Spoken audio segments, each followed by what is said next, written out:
अस्सलाम वालेकुम, मैं अब्दुल वसीम एक बार फिर हाजिर हूँ आपके सामने अपने आज उर्दू के असबाक के साथ नहीं बल्कि ट्यूटर मार्क असाइनमेंट के साथ, यानी अपने तफवीज़ी प्रोग्राम के साथ कि उसमें आपको क्या दिया गया है और क्या आपको करना है।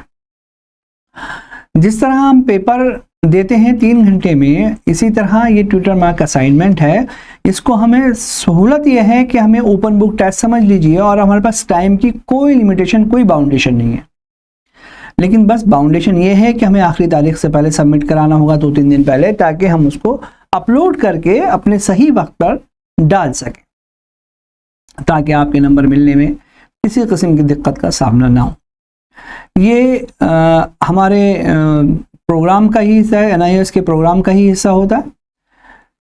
कुल जो एक सब्जेक्ट है वो हमारे कुल नंबर उसके 100 होते हैं, जिसमें से 20 नंबर आपके असाइनमेंट के होते हैं। या आपके ऊपर इन्हिसार करता है कि आप अपने 20 नंबर में से खुद कितनी मेहनत करते हैं और उस 20 में से अपने आप कितने नंबर आप अपने आप के साथ कितना जस्टिफाई या कितना इंसाफ कर पाते हैं।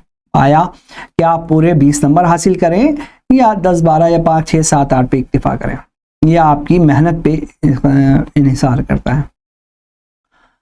थोड़ा सा आसान है, थोड़ा सा मुश्किल है। आसान इसलिए है कि ज़्यादातर चीज़ें आपको आपके किताब में मिल जाती हैं। मुश्किल थोड़ा सा इसलिए कि आपको थोड़ा सा कुछ जो थिंकिंग, हाई ऑर्डर थिंकिंग सवालात हैं, जिन्हें हम सोचने, समझने और तफहीम और इदराक की बुनियाद पर सवालात हल करने की कहते हैं, जो लंबे लंबे आंसर हैं, जो 500 वर्ड्स के हैं, जो 500 अल्फाजों पर मुश्तमिल हैं, वो आपको अपने आप से अपनी सोच से करने होंगे। हर बच्चा ये ट्यूटर मार्क असाइनमेंट अपने हिसाब से करेगा और कैसे करेगा आपको सब पता है। इसमें फाइल शीट पे करेगा, दोनों तरफ हाशिए छोड़ेगा, पहले सफ़े पे अपना नाम वगैरह लिखेगा, अपने सेंटर का नाम लिखेगा, डिटेल लिखेगा, रोल नंबर लिखेगा और साल लिखेगा, और ट्यूटर मार्क असाइनमेंट की पहले सफ़े के बाद कॉपी लगाएगा इसकी, और उसके बाद सवाल हल करना शुरू करेगा। हमारा पहला सवाल है ट्यूटर मार्क असाइनमेंट में। हम शुरू करते हैं पहले अपने पहले सवाल से।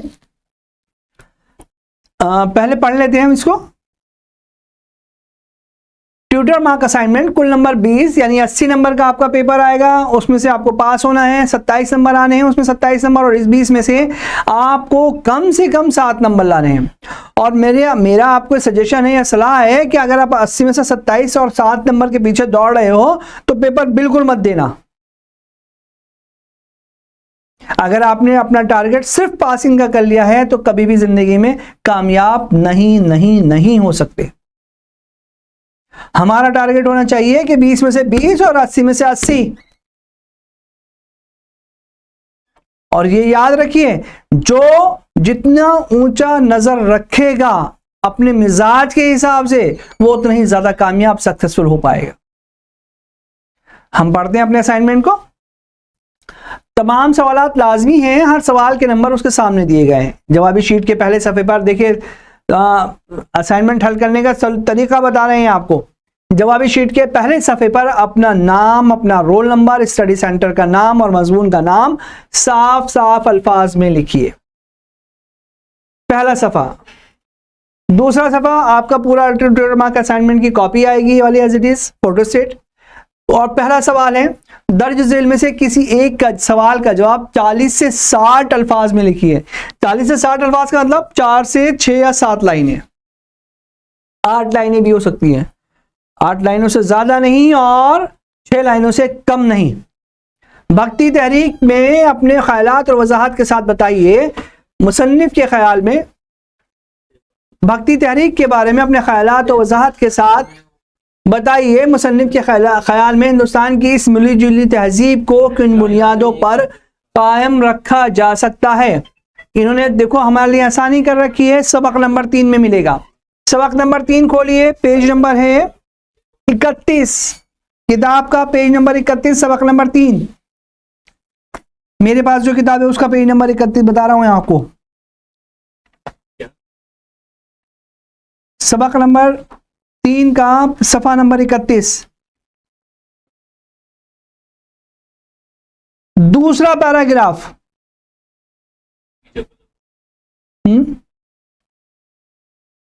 जी, दूसरा पैराग्राफ।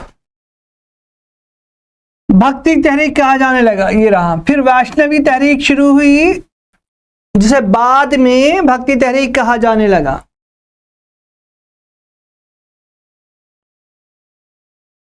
और ये मुकम्मल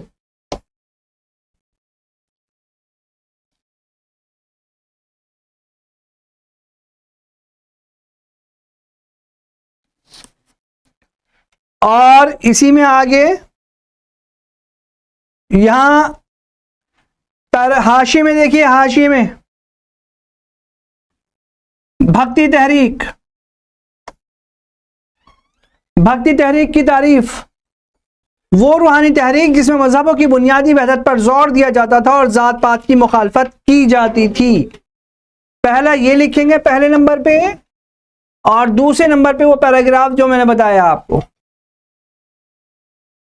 इसके बाद 3 लाइनें मैं बोल रहा हूं वो लिखनी है आपको। ये जो दोनों पैराग्राफ लिखने के बाद जो मैं लिख रहा हूं वो साथ साथ लिखते हुए चलिए।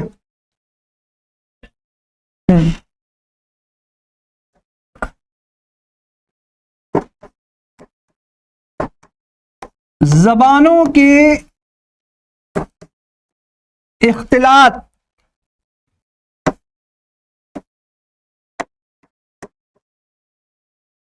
तहजीबें एक दूसरे में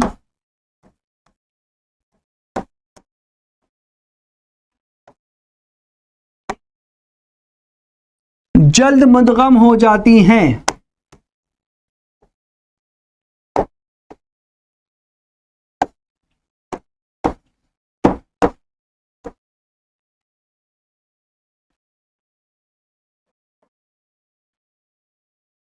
किसी तहजीब को परवान चढ़ाने में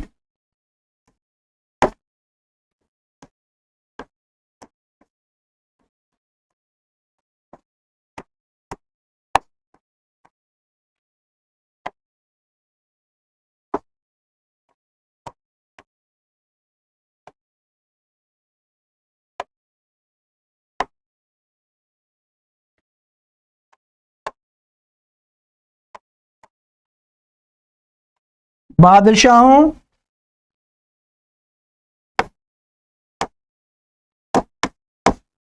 सूफियों,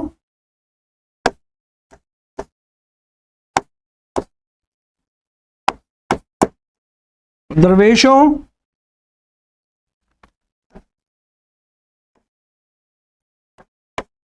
मौसीकी, अदब, ज़बान,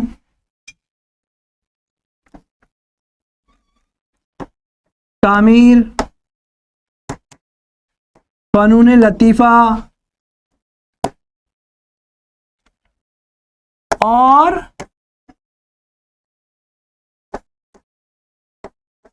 दीगर तहज़ीबी इदारे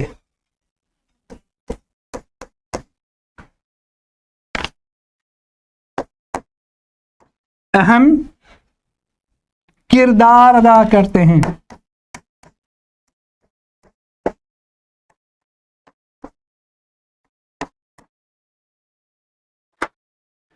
एक बार सुन लीजिए, ज़बानों के इख्तिलाफ से तहजीबें एक दूसरे में जल्द मुदगम हो जाती हैं। मुदगम होना, मिल जाना, इंज़िमाम हो जाना, यूनाइट हो जाना, एक दूसरे से ना हटने वाली कैफियत हो जाना। किसी भी तहजीब को परवान चढ़ाने में, यानी किसी भी सिविलाइजेशन के डेवलपमेंट में या किसी भी तहजीब को बढ़ाने में, तरक्की करने में बादशाहों, सूफियों, दरवेशों, मौसीकी, अदब, ज़बान, तामीर, फ़नून लतीफ़ा। बादशाह मतलब हाकिम वक्त, सूफी संत है ना, जैसे निज़ामुद्दीन औलिया वगैरह, गुरु नानक वगैरह। दरवेशों, मौसीकी मतलब म्यूजिक, संगीत, गाना बजाना। अदब, शेर व शायरी, नसरी चीजें, किस्से, कहानियां। ज़बान जो हम बोल रहे हैं। तामीर, फ़न तामीर मतलब जो हम जिस तरह के मकानात वगैरह बनाते हैं हम, वो लोग, वो चीज़ें। फ़नून लतीफ़ा और छोटी छोटी चीज़ें जो हमारे फ़नून, जो हमारे मुख्तलिफ़ किस्म के फ़न हैं, वो छोटे छोटे फ़न जो हल्के हों, मिजाज में हल्के हों और जल्दी से लोगों को समझ में आने वाले हों। और दीगर तहजीबी इदारे हम अहम किरदार अदा करते हैं। दूसरा इसमें है या वाला हिस्सा, या तो ये कर लें या दूसरा हिस्सा कर लें। दूसरा हिस्सा है उर्दू हम सबकी जबान है, वजाहत कीजिए 5 ऐसे मुहावरे लिखिए जो उर्दू और हिंदी में मुश्तरक हैं। कुछ चीजें हमने बताया ना कि सिर्फ 5 ऐसे लफ्ज हैं, 5 ऐसे मसवते हैं जो अरबी और फारसी से लिए गए। बाकी जितने भी मसवते हैं, जितने भी उर्दू के अल्फा वो हैं हुरूफ, वो सब हिंदी के साथ मिक्स है। अब ये उर्दू हिंदी का ताल्लुक जोड़ना है कि कैसे मुमकिन है, साबित कर रहे हैं। तो साबित करने के लिए ना सफा नंबर 63 निकालिए, 63, पेज नंबर 63, पेज नंबर 63।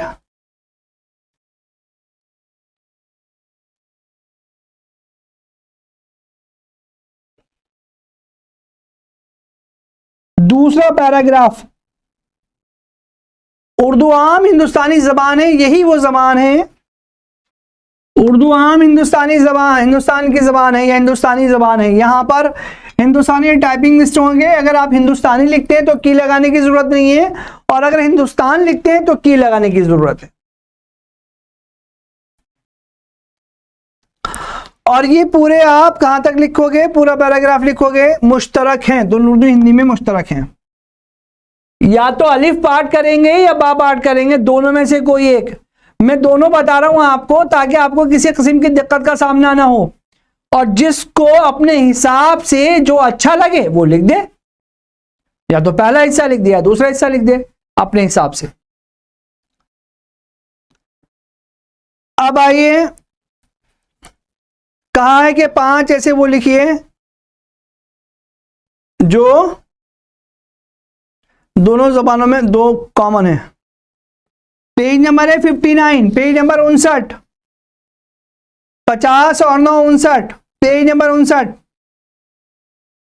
ये इतने सारे मुहावरे हैं, मुहावरों का मामला भी इतना दिलचस्प है, यहां से देखना शुरू कर दिया, सिर्फ आंख से बनने वाले 5 कोई ऐसे मुहावरे इस्तेमाल कीजिए जिसमें हिंदी के लफ्ज भी आते हों। मैंने नोट किए हैं, आंखों में समाना, समाना हिंदी का लफ्ज है, तो आप लिख लीजिए।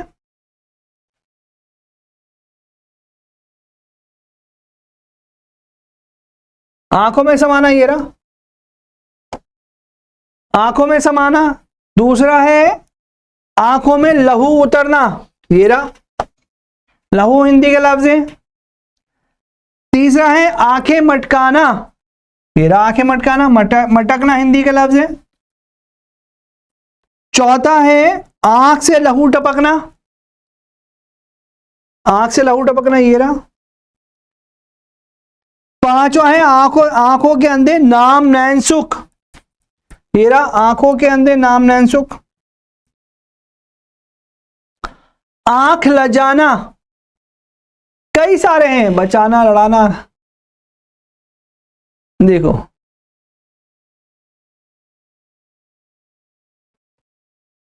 ये रहा आंख लजाना यानी शर्माना। आंख मूंद लेना, आंखें मूंद लेना, ये रहा मूंदना भी हिंदी का लफ्ज है। घुन लगना, एक लफ्ज एक मैंने अलग से बनाया है, घुन लगना, कमजोर पड़ना। कितने सारे इसी में से मिल जाएंगे आपको। इस तरह आपका यह पहला सवाल मुकम्मल हुआ। अगला सवाल नंबर 2, सफा नंबर 31, आखिरी पैराग्राफ मुकम्मल। सवाल नंबर 2 होगा अलिफ।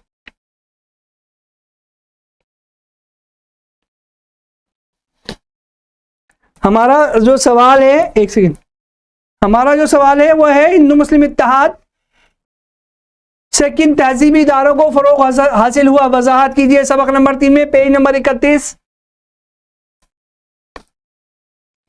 तीसरा आखिरी पैराग्राफ, मुसलमान बादशाहों सूफी दरवेशों ने मौसीकी अदब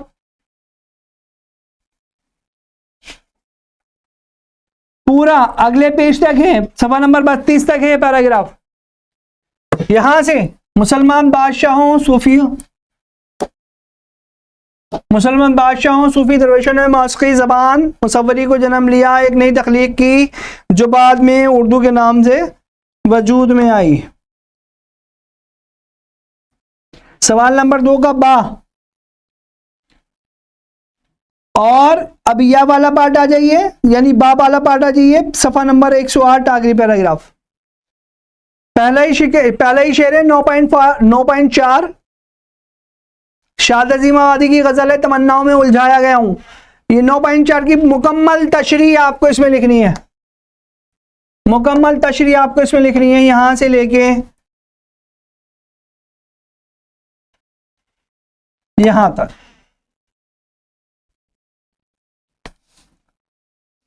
सवाल नंबर 2 मुकम्मल हुआ आपका।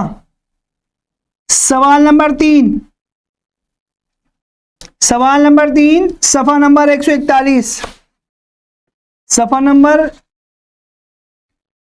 141 141 तशरीह मतन 11.8 देखिए 11.8।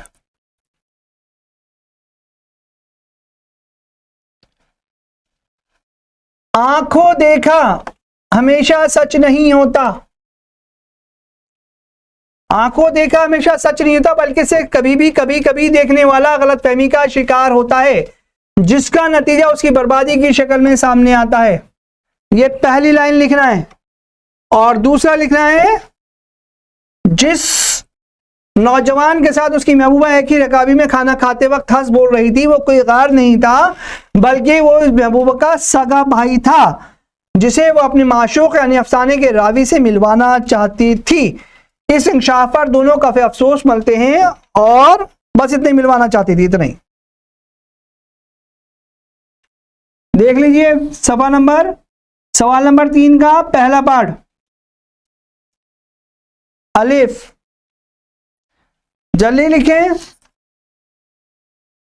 और नहीं लिख रहे तो सिर्फ निशान लगाइए 11 पॉइंट में। अब आइए दूसरा पैराग्राफ 11.8। अफसाने के खदाम पर किशन चंद ने, पूरी 5 लाइनें। आपका तीसरा सवाल का पहला हिस्सा खत्म। अब या तो या कर लीजिए, वाला कर लीजिए, या अगला वाला आइए सफा नंबर 176। तीसरा पैराग्राफ, पहला दूसरा तीसरा। गालिब ने, तीसरा पैराग्राफ, गालिब ने अपने खतूत में बातचीत का अंदाज अपनाया। पेज नंबर है ये 176, सबक नंबर 14, ये वाला। गालिब ने अपने खतूत में,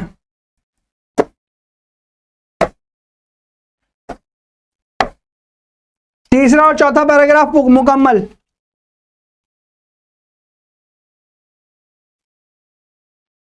गालिब ने अपने खतूत में बातचीत का अंदाज अपनाया। उनके खतों में अक्सर ऐसा मालूम होता है जैसे दो आदमी आमने सामने बैठकर बातें कर रहे हैं। खुद गालिब ने अपने खत में लिखा, मैंने वो अंदाज़े तहरीर ईजाद किया कि मुरासले खत को मुकालमा आपसी बातचीत बना दिया। गालिब ने खतों में शागिर्दों, दोस्तों, मिलने जुलने वालों को बड़ी बेतकल्लुफ से अपनी जिंदगी के हालात लिखे, अपनी परेशानियों मुसीबतों का जिक्र किया, कभी रंज का इजहार किया तो कभी परेशानियों का मजाक उड़ाया, लेकिन हमेशा यही कोशिश थी कि पढ़ने वाले को मजा आए।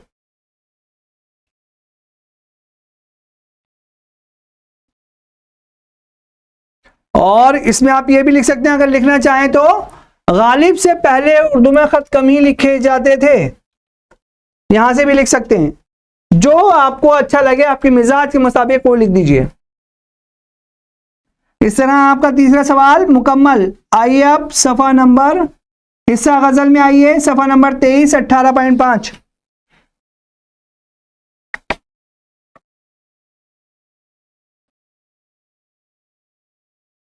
हाल ही की गजल है 18.5, पहले 18.4 सॉरी, पहले का पहला पूरा, दूसरा पैराग्राफ मुकम्मल है, जिसमें कह रहे हैं खूब से खूब तर की वो बताई गई है। 100 से 150। इसका बे पार्ट है हाल ही का, ड्रामे के अज़ाय तरकीबी हाली ने अपनी गजल के मतलब में खूब से खूब तर इस फिक्रे में क्या कहने की कोशिश की, इस फिक्रे पर 5 जुमले अपने अल्फाज में लिखिए, साथ ही मक्ते की तशरीह भी कीजिए। खूब से खूब तर के बारे में 18.5 आ जाइए, पेज नंबर 36-23, हिस्सा गजल गजल है 18, सबक नंबर 18, 18.5 में पहला पैराग्राफ, खूब से खूब तर नया फिक्रा है।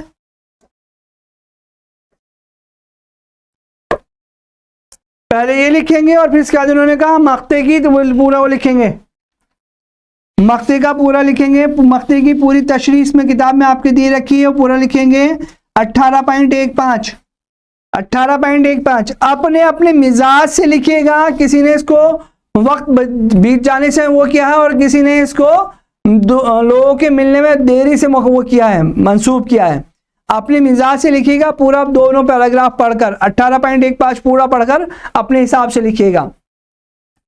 ये वाला तशरीह मतन अपने हिसाब से इसको ट्रांसलेट कीजिएगा। कुछ ये कहते हैं कि जो मुशायरे की अंजुमन है वो रात भर लगी रहती है और आप देर से पहुंचे, और कुछ लोग वक्त निकलने की अहमियत को बता रहे हैं कि हर काम वक्त पे किया जाए तो ज्यादा अहमियत है, ज्यादा अहम रखता है, तो उसको अपने हिसाब से सेट कीजिएगा।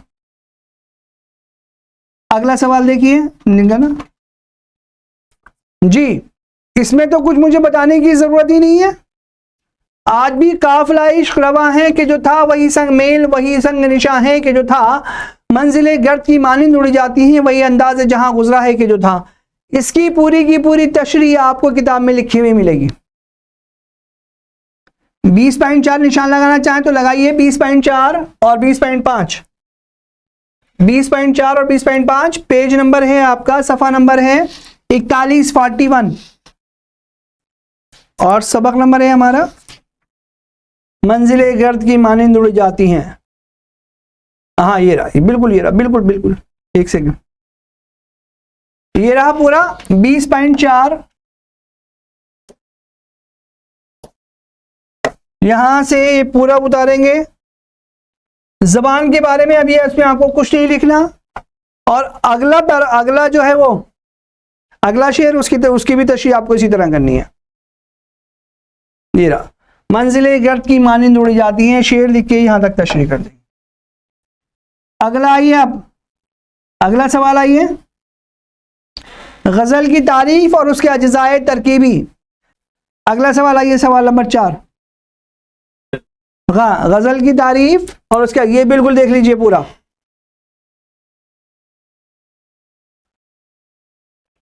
गजल के लग़वी मायने औरतों से बातें करना, औरतों की बातें करना, और ये किसी हद तक ठीक है क्योंकि गजल में आमतौर पर हुस्न व इश्क का जिक्र होता है। इब्तिदाई मरहले में गजल के जरिए, बस आप इतना ही लिख सकते हैं, ज्यादा लंबा जाने की जरूरत नहीं है। उसके बाद अगला जो सेंटेंस लिखेंगे, रफ्ता रफ्ता गजल का दायरा वसी होता गया और ये आ गया, पूरा एक सेंटेंस छोड़ देंगे, पूरा एक जुमला छोड़ देंगे। उसके गजल के अज्जाए तरकीबी आ रहे हैं, कम से कम गजल का पहला मतला पहला शेर मतला कहलाता है, फिर है पूरा काफिया रदीफ और मक्ता कहलाता है, ये पूरा पैराग्राफ।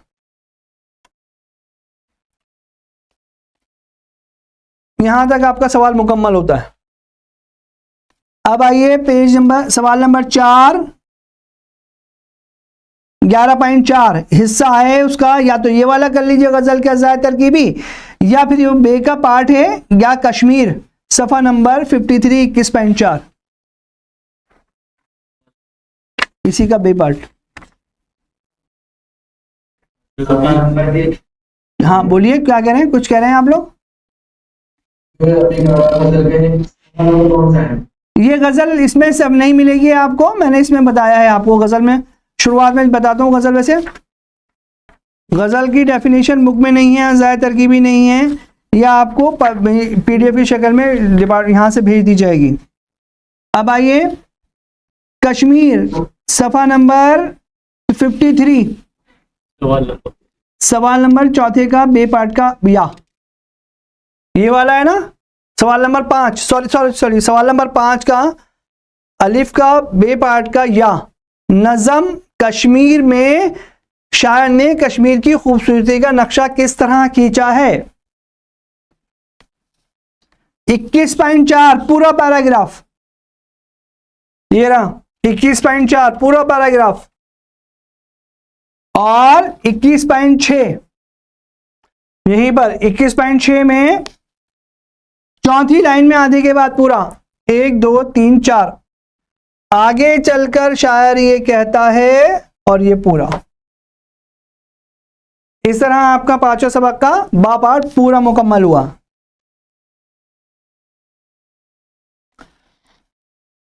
अब आइए अगला सवाल, दरखास्त सफा नंबर 125-26। यह है प्रोजेक्ट वर्क है, ये 500 सवाल 500 अल्फाज का जवाब में देने हैं आपको, और ये 500 सवाल 500 अल्फाज अगर मैं कहूं कि सबक का काफी हिस्सा आपको इसमें लिखना है। देखिए, दरखास्त किसे कहते हैं, इज्तिमाई और इनफरादी दरखास्त में क्या फ़र्क है, एक सरकारी मुलाजिम की छुट्टी कितनी तरह की होती है, छुट्टी लेने के लिए एक दरखास्त भी लिखिए। देखिए सबक नंबर 28 खोलिए, पहला ही पैराग्राफ 28.1 पूरा का पूरा लिखना है। उसके बाद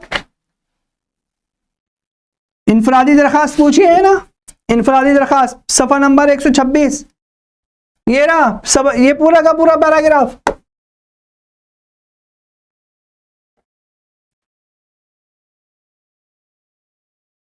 और यहां तक। उसके बाद अगला पेज,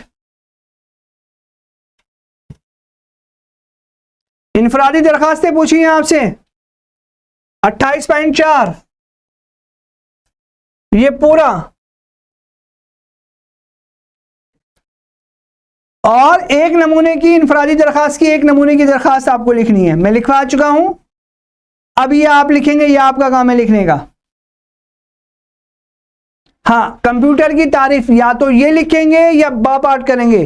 कंप्यूटर की तारीफ और इस्तेमाल पर तफसीली नोट लिखिए, कंप्यूटर के अज़ायद तरकीबी क्या हैं लिखिए, और कंप्यूटर से रोजगार किस तरह हासिल किया जा सकता है। सबक नंबर 30 नहीं, सबक नंबर 29, सॉरी,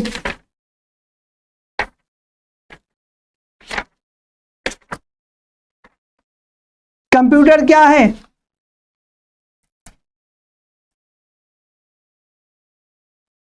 सबक नंबर 29 कंप्यूटर क्या है, इसमें सीधा सीधा लिखा हुआ है कंप्यूटर क्या है, पूरी तारीफ लिखी है।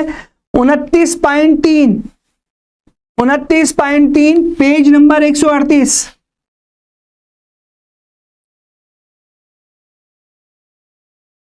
देखिए एक सेकंड, कंप्यूटर क्या है 29.5 सॉरी ये रहा 29.5, ये पूरा का पूरा पैराग्राफ। इसके बाद कंप्यूटर के अज्जा, कंप्यूटर में क्या क्या चीज होती हैं, कंपोनेंट ऑफ, ठीक है, वो सब लिखेंगे आप। इसमें ही आएगा माउस की माउस, ये चीजें उसमें आएंगी, keyboard, mouse, printer, monitor, processor, वो सब इसकी चीजें हैं। और अगला इसका सवाल, इसका अगला हिस्सा निकालेंगे जरा, अगला हिस्सा, इसका अगला हिस्सा है लिखिए, और कंप्यूटर से रोजगार किस तरह हासिल किया जा सकता है। देखिए भाई साहब, इसी में ही है, आगे चल के देखेंगे इंटरनेट या कंप्यूटर की अहमियत या कंप्यूटर की इस्तेमाल। हाँ, कंप्यूटर के अज़ायद तरकीबी के लिए देख लीजिए पेज नंबर 145 से पेज नंबर 149 तक, ये सब कंप्यूटर के अज़ा हैं 150 तक, 145 से 145 से सफा नंबर बता देता हूं कंप्यूटर के। हाँ, ये 100, ये सब 29.8 जहां पे खत्म हो जाएगा पूरा वहीं तक चलेंगे। ये पूरा चैप्टर है, इस पूरे चैप्टर को आपको लिखना है पूरा का पूरा, बिल्कुल नहीं छोड़ना, पूरा मुकम्मल लिखना है। अब ये आपके ऊपर इन्हिसार करता है कि आप पूरे 500 वर्ड लिखें या 200 वर्ड लिखें या 300 लिखें, यानी आप पूरे 20 नंबर हासिल करना चाहें या 10 नंबर हासिल चाहें या 5 नंबर हासिल करना चाहें। अगला, कंप्यूटर से रोजगार किस तरह हासिल कर सकते हैं। 29 पॉइंट हो, इसी के फौरन बाद है पूरा का पूरा वो कंप्यूटर से इल्म और रोजगार के मौके, ये पूरा का पूरा आपका पैराग्राफ है, 2-3 पेजेस का पूरा मजमून है, एक सवा पेज का। इसे पढ़ने के बाद अपने अल्फाज में लिखने की कोशिश कीजिएगा। यह है पेज नंबर 150, 51 और 52, सफा नंबर 150, सफा नंबर 151 और सफा नंबर 152। देख लीजिए, ये पूरा लिखना है, पूरा पढ़ना है, उसके बाद लिखना है। और आपको वर्ड लिमिट का भी ख्याल, अल्फाजों के तादाद का भी ख्याल रखना है कि 500 से 550 तक ठीक है, 450 भी ठीक है, लेकिन 450 से किसी सूरत में कम नहीं और 550 से किसी सूरत में ज्यादा नहीं। और जहां तक कंप्यूटर के इंदराज, कंप्यूटर के अज्जा का या कंपोनेंट का सवाल है, अगर आपको इंटरनेट से अगर आपको इंटरनेट से उनकी तस्वीरें मिल जाती हैं तो छोटी छोटी तस्वीरें भी अपने प्रोजेक्ट में चस्पा कर सकते हैं, चिपका सकते हैं। कि मॉनिटर किसे कहते हैं, प्रोसेसर किसे कहते हैं ना, कीबोर्ड किसे कहते हैं, माउस किसे कहते हैं, मदरबोर्ड किसे कहते हैं, अगर इनकी आपको तस्वीरें मिल जाएं तो आप उसे चिपका भी सकते हैं। आपका प्रोजेक्ट बोर्ड भी दिलकश लगेगा। और आप जानते हैं कि पहला impression last impression, first impression is the last impression. जो पहला असर आपकी कॉपी का एग्जामिनर के सामने होगा वही आखिर तक बरकरार रहता है। जितना दिलचस्प और जितना अच्छा आप उसको दिलकश बना सकोगे वही असर, वही आप एग्जामिनर के कलम पर अपने असरात को छोड़ेंगे और उसी हिसाब से आपको नंबर दिए जाएंगे। अब देखिए हम इसे किस तरह भरना है, देखिए किस तरह भरेंगे। ये चीजें आपको इंग्लिश में ही लिखनी है, बल्कि मैं तो कहूंगा कि इसका फोटो स्टेट करा लो। ट्यूटर मार्क असाइनमेंट TMA अप्रैल 2025, एकेडमिक ईयर 2024-25। देखिए 2024-25 इसलिए लिखा जाएगा कि हमने जो अपना सालाना शुरू किया सेशन वो 2024 में शुरू किया और आपके पेपर जो होंगे 2025 में होंगे, इसलिए इसे एकेडमिक ईयर बोलते हैं, तालीमी साल बोलते हैं, 2024 से 2025 तक। ठीक है, अब आइए आगे। एनरोलमेंट नंबर, ये आपको अभी तक इशू हो चुका होगा, वो एनरोलमेंट नंबर आपको लिखना है, अपना नाम लिखना है, अब्बा का नाम लिखना है, फादर्स नेम मतलब अब्बा का नाम, अब्बा मतलब वालिद का नाम, क्लास लिखनी है, कौन सी क्लास, मीडियम कौन सा आपको उर्दू लिखना है। ये जो AI है आपका स्टडी सेंटर और AI कोड आपके स्टडी सेंटर का कोड है। सब्जेक्ट आपको उर्दू लिखना है, सब्जेक्ट कोड 206 है। कॉन्टैक्ट नंबर अगर आपका पर्सनल है तो लिखिए, वरना सेंटर का कॉन्टैक्ट नंबर लिखा जा सकता है, टेलीफोन नंबर। और मेरे नजदीक आप सब सेंटर का ही टेलीफोन नंबर लिखें कि ताकि आपको कोई इतला बहम पहुंचाने में सेंटर आपको बहम पहुंचा दे। कोई कमी बेशी सेंटर अपनी तरफ से ही पूरी कर सकता है या आपसे मालूम करके पूरी कर सकता है। अगर आप अपना इंडिविजुअल नंबर डालेंगे तो सब लोगों को दिक्कत होगी, कोई बच्चा कहीं है, कोई बच्चा कहीं है। अगर आप सेंटर का नंबर डालोगे तो एडमिनिस्ट्रेटर की जिम्मेदारी हो जाती है कि वो आपके काम को मुकम्मल कराए। इस तरह बच्चों मैंने अपना काम आपके असाइनमेंट से मुतालिक मुकम्मल कर दिया है। जितनी मदद हो सकती थी मैंने बता दी, आपको किताब से निशानदेही करवा दी। अब बाकी काम जो रह जाता है आपका रह जाता है। जितना अच्छा आप करोगे उतने ही अच्छे आपके मार्क्स मिलेंगे, नंबर मिलेंगे। और आपको पता है हमें कम नंबर नहीं चाहिए, हमें कितने चाहिए याद रखिएगा। ये 20 नंबर का है तो हमें ये 20 नंबर का है, ये 20 नंबर का है, ये 20 नंबर का है तो हमें पूरे 20 नंबर ही चाहिए। एक शेर है आपकी खिदमत में, दिल भी अब जिद पे अड़ा है एक बच्चे की तरह, दिल भी अब जिद पे अड़ा है एक बच्चे की तरह, या तो सब कुछ मुझे चाहिए या कुछ भी नहीं, और मुझे 100% ही चाहिए, या 20 के 20 नंबर ही चाहिए। इसके अंदर हर बच्चा कोशिश करेगा, समझ रहे हैं ना आप। इन्हीं अल्फाजों के साथ मैं आपसे विदा लेता हूं। अगले हफ्ते दोबारा किसी दूसरे सबक के साथ आपसे फिर मुलाकात होगी। तब तक के लिए अल्लाह हाफिज।